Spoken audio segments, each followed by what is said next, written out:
Bonjour, je vous présente Isabelle Ribérard. Isabelle est avec nous depuis quelques années au Nouveau-Brunswick. Bonjour Isabelle. Bonjour Kim. Parlez-moi de vous et votre famille et votre installation. Alors nous sommes arrivés, mon mari, mes 3 filles, mon chat et moi, en juillet 2014. Et nous habitons présentement à Beresford.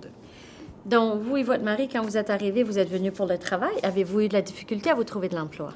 Alors, non. À partir du moment où on a cherché de l'emploi, on a trouvé. Donc, pas dans nos domaines de compétences. Parce que quand on arrive dans un pays, on reste des immigrants. Donc, on n'a pas de référence. Donc, on doit aussi s'adapter à ça. Donc, on a postulé dans tous les emplois qui se proposaient à nous. Mon mari a trouvé tout seul. Il a fait livreur de meubles, ce qu'il n'avait jamais fait de sa vie, puisque lui était plutôt dans l'alimentaire. Moi, j'ai trouvé grâce à l'association multiculturelle, qui est là aussi pour aider les gens qui viennent d'arriver. On m'a proposé un placement dans un foyer de soins. Un foyer de soins, moi, j'avais jamais travaillé dans le domaine du médical non plus, mais on s'est adapté. Donc l'immigration, je pense que c'est aussi beaucoup une histoire d'adaptation dans tous les domaines. Donc, on s'est adapté à nos emplois. Mon mari, grâce à son réseautage, a pu changer de travail et maintenant est dans son nouvel emploi depuis plus de 2 ans. C'est dans le domaine de l'usine de poissons, donc il a retrouvé un petit peu son domaine de compétences, donc lui, il est très content. Moi, j'ai un parcours un peu plus chaotique, mais ça s'explique aussi par le fait que en France, j'étais chauffeur de bus. Donc, quand on a lancé notre projet d'immigration, je me suis renseignée sur la possibilité d'être aussi chauffeur de bus ici.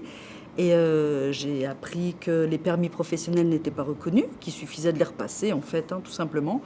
Donc, quand je suis arrivée dans la province, j'ai postulé au district parce qu'ici, il faut être présenté par le district scolaire pour pouvoir passer son permis professionnel. Ce que j'ai fait. Donc, j'ai pu intégrer le district, j'ai pu passer mon permis, j'ai pu travailler au district. J'ai pas pu continuer sur la durée parce que le système fait que quand on commence, on est juste remplaçant. Et moi, j'avais besoin d'avoir un emploi permanent, donc à plein temps. Donc, j'ai pas pu continuer. Donc, j'ai cherché d'autres jobs. Donc, j'ai travaillé en cuisine aussi, ce que j'avais non plus jamais fait.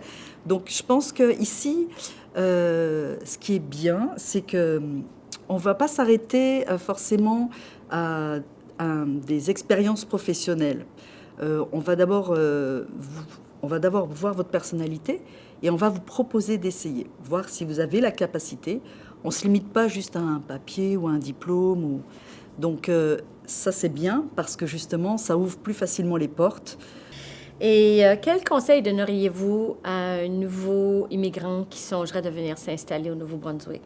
Alors, la première des choses, je pense que vraiment le plus important, c'est de vraiment bien se renseigner sur le pays, sur la province, parce que le Canada est très grand, il y a plusieurs provinces. Chaque province, parfois, a ses propres particularités.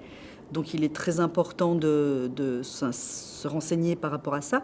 Il y a beaucoup d'organismes qui offrent ces renseignements, mais ils ne savent pas tout non plus. Je veux dire, il peut y avoir des spécificités, comme par exemple dans les emplois.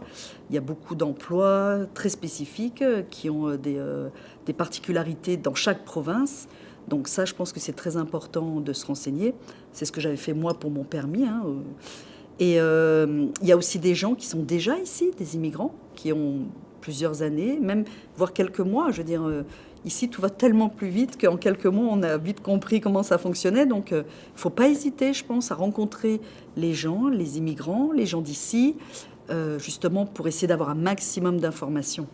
Parce que je pense qu'une immigration qui est mal préparée, ça peut être quand même difficile. Parce que c'est pas rien, une immigration. C'est quand même... on quitte tout... c'est un choix, je veux dire, c'est pas une fuite non plus, c'est un choix. Donc forcément, on va le vivre beaucoup mieux. Mais il n'empêche, à un moment donné, il faut retourner dans sa vie, on va dire normale, traditionnelle. Et ici, c'est comme partout ailleurs. Il faut travailler, il faut s'intégrer, il faut... Donc tout ça, ça demande de la préparation. Plus vous êtes préparé, moins vous aurez des difficultés en arrivant. Bon. Merci beaucoup, Isabelle, d'avoir pris Merci, le temps de partager votre cheminement avec nous et c'est très apprécié. Merci beaucoup, Kim. Merci.